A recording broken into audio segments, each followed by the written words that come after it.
Action. Okay, so let me set this up for you.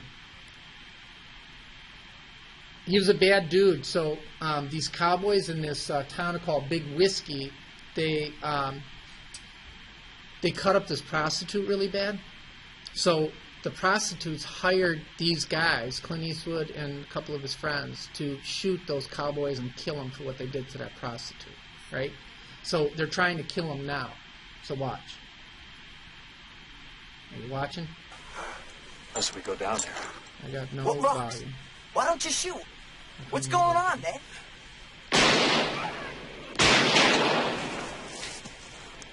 Well, ain't you gonna shoot?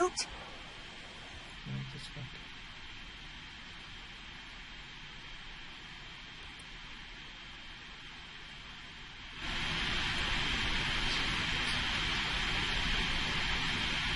I'm doing something wrong. What am I doing wrong?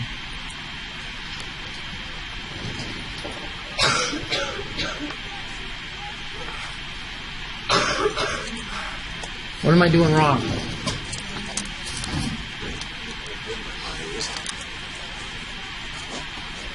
What am I doing wrong?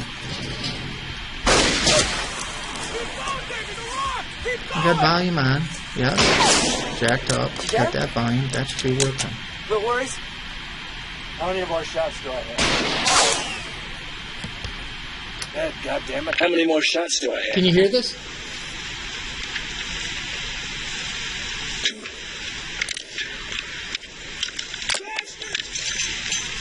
See, listen.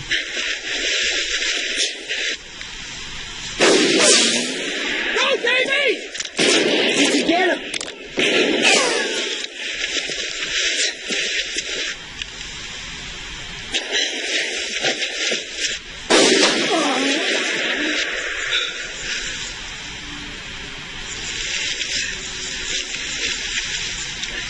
Watch. Here, reload Hey, this. are you watching the LP? Your Facebook says You missed good. How'd I got him? Watch. They shot me once. He ain't killed. They shot me. Maybe, maybe not. Got him to the gut, I think.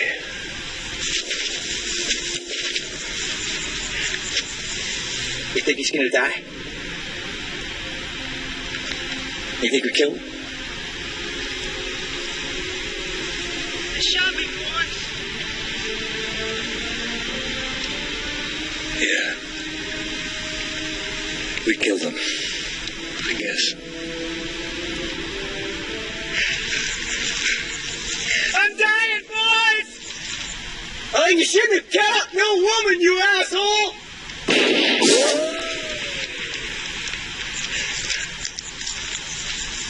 Jesus, I'm so thirsty. Slim. Slim, give me some water, please. Please, Slim. I'm bleeding, Slim. Why do you get thirsty?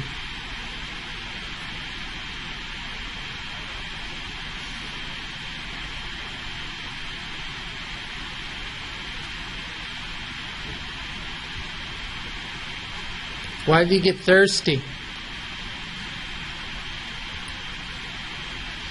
Trying to help you. Trying to help you. What do I get? Heartache as usual. Here we go. Ready? Who's ready?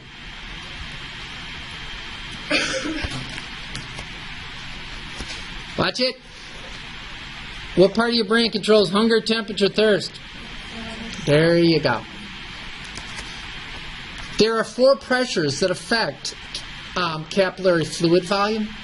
They are capillary fluid pressure, interstitial fluid pressure, capillary osmotic pressure, sodium albumin. They will draw water from the interstitial space and cell by osmosis. We'll call this big L. And then you have little proteins in the interstitial space. And remember, it's not the size, it's the number. So yeah. So what determines capillary fluid pressure? I'll just tell you. It's systolic blood pressure. Are you with me?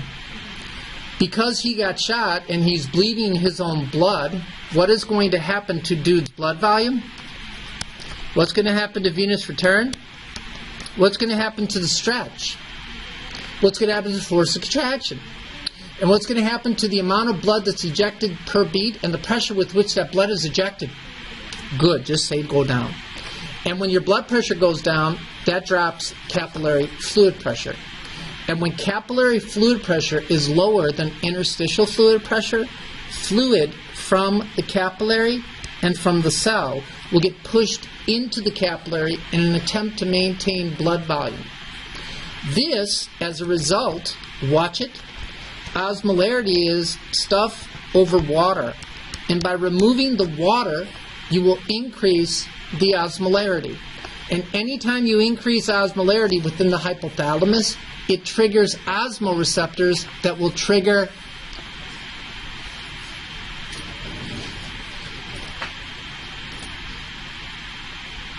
Did you follow that?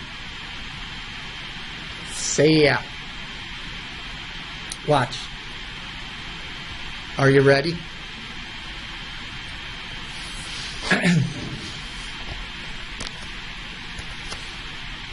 Better write this down, better not pout.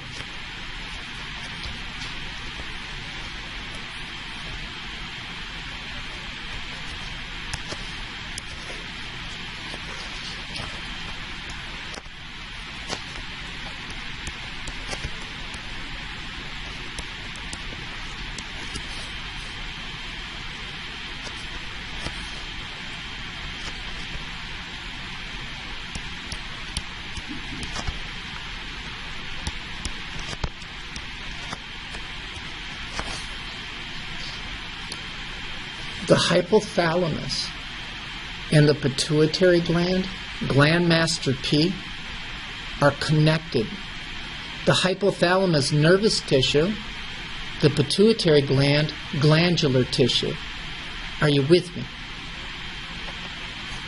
When osmoreceptors are stimulated due to an increase in osmolarity, the hypothalamus will signal the pituitary gland to release from the posterior pituitary a hormone called ADH.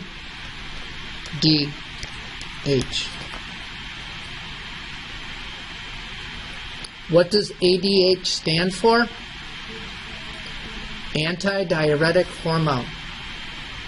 And ADH's primary effect is on the collecting ducts of the nephron. What did I tell you? I'll never forget it. That in the absence of hormones, water is impermeable to the collecting ducts. Didn't I tell you that? But in the presence of ADH, ADH stimulates the cells that make up the collecting ducts to insert water channels called aquaporins into the collecting ducts. And when those aquaporins are inserted, watch it, who's watching? It will allow water that was going to get peed into the toilet to get reabsorbed back into the blood. Tell me you got that. So what will happen to urine output as a result of ADH being released? Urine output is going to go down because that water is getting reabsorbed back into the blood. So that person's urine will become much more concentrated because you are reabsorbing that water back into the blood. And if you're bleeding, do you want to be peeing out your blood volume? No. See how that makes sense?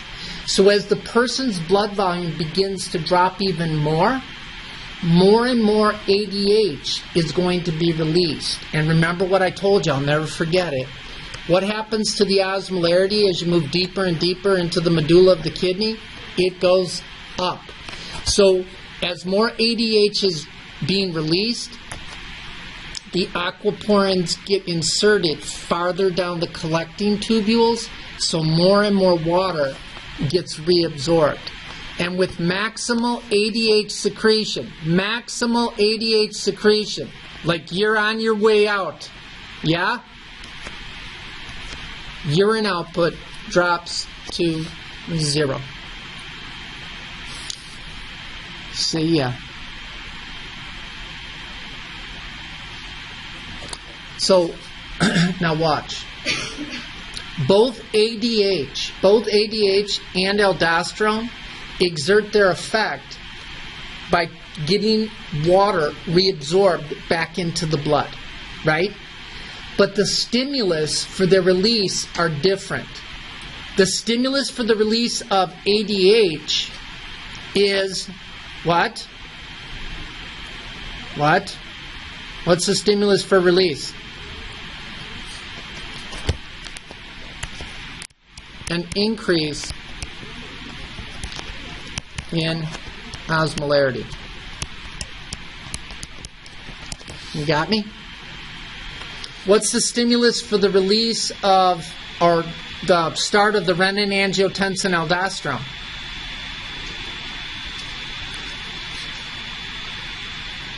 A drop in blood pressure. You got me? So, even though the stimulation for the release of and the activation of these two mechanisms or hormones is different, the result is the same. You decrease your urine output and you increase your blood volume. How many people follow this, even remotely? Well, you'll study it and you'll get it. So when people are bleeding their own blood, and I think there's a question about someone bleeding their own blood, isn't there? What's the question?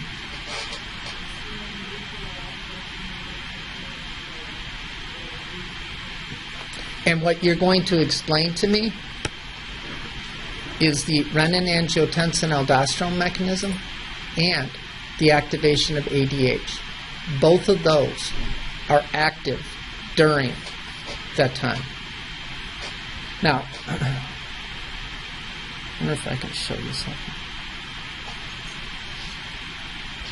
Can I show you something real quick?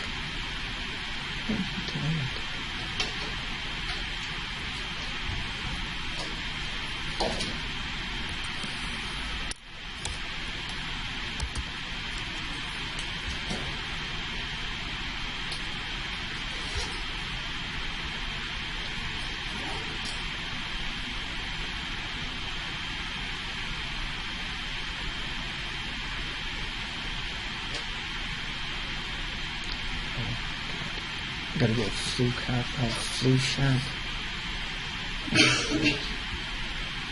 Hang on, I'm gonna show you something.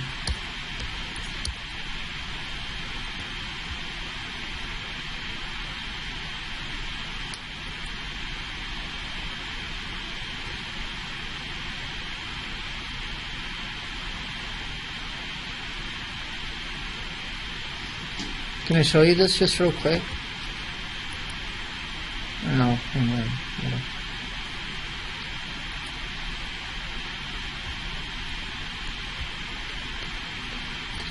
Delete that.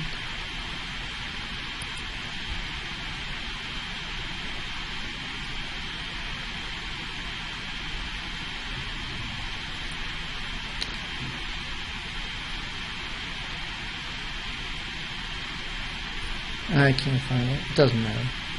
But this is a former student of mine. She's in clinical, and they gave her a scenario of what I just explained to you, right?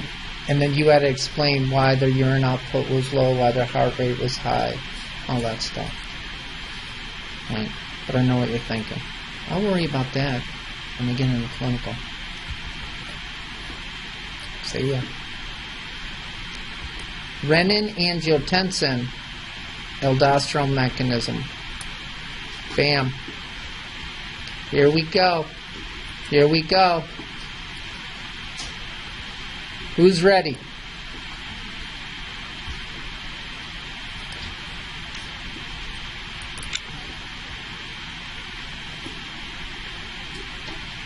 Oh, crud.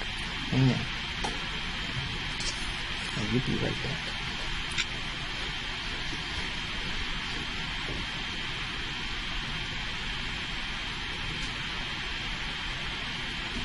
Where is it? Here we go. Here we go.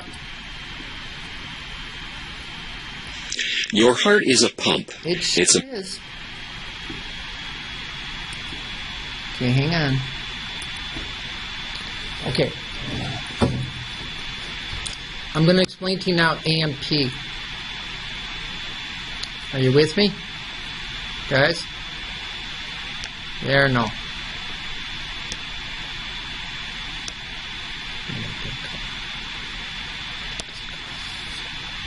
All right. So,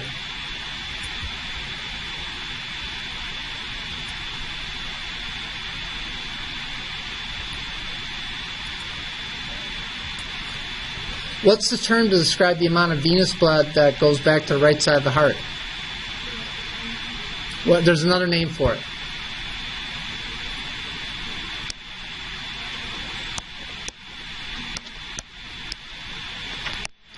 Preload. Remember that? Okay, so watch. Watch. There are specialized cells in the atria that respond to stretch. What could cause the right atria to stretch? That's beautiful. So if you increase venous return, right, for whatever reason, right, you increase your blood volume by drinking or you put your legs up, right, that's going to increase venous return to the right side of the heart, and that is going to stretch the right atrium. And when you stretch the right atrium, there are specialized cells in the right atrium, and when they're stretched, they release the hormone A and P. Atrial natriuretic peptide. Atrial natriuretic peptide. What does nature mean?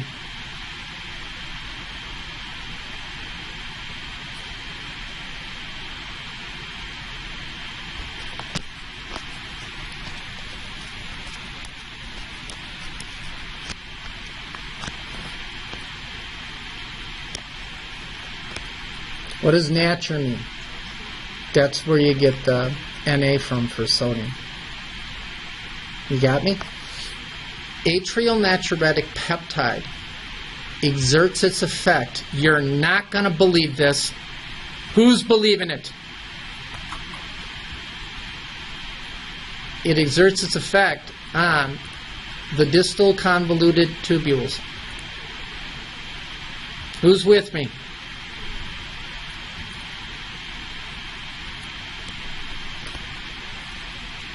And what it does. Atrial natriuretic peptide.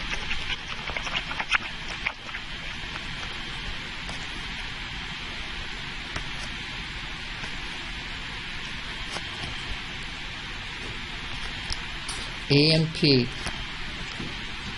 Can you see this? Not the best, huh? A and P inhibits the sodium-potassium pump in the distal convoluted tubules.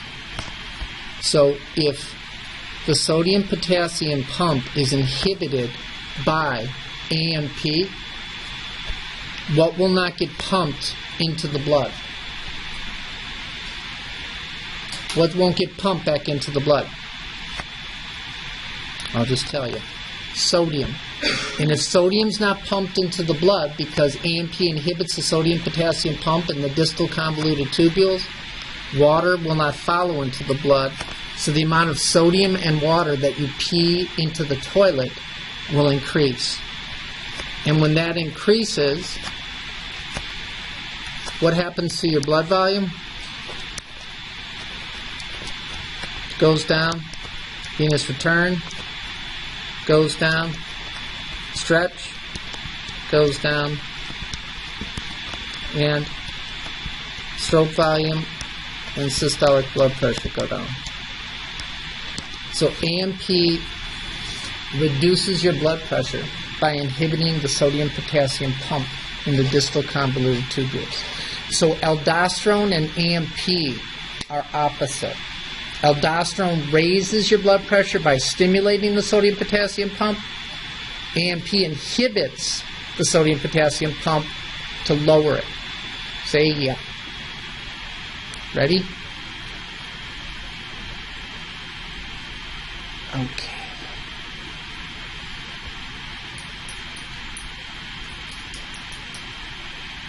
Here, take a break, huh? You guys been doing good.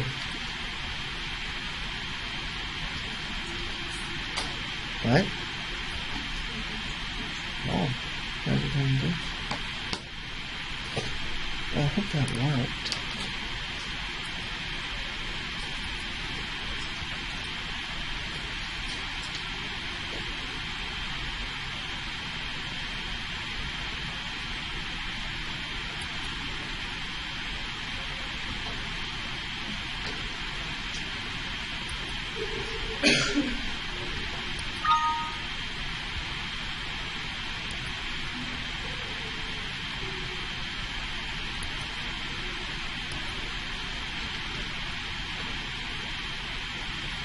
I hope I saved it.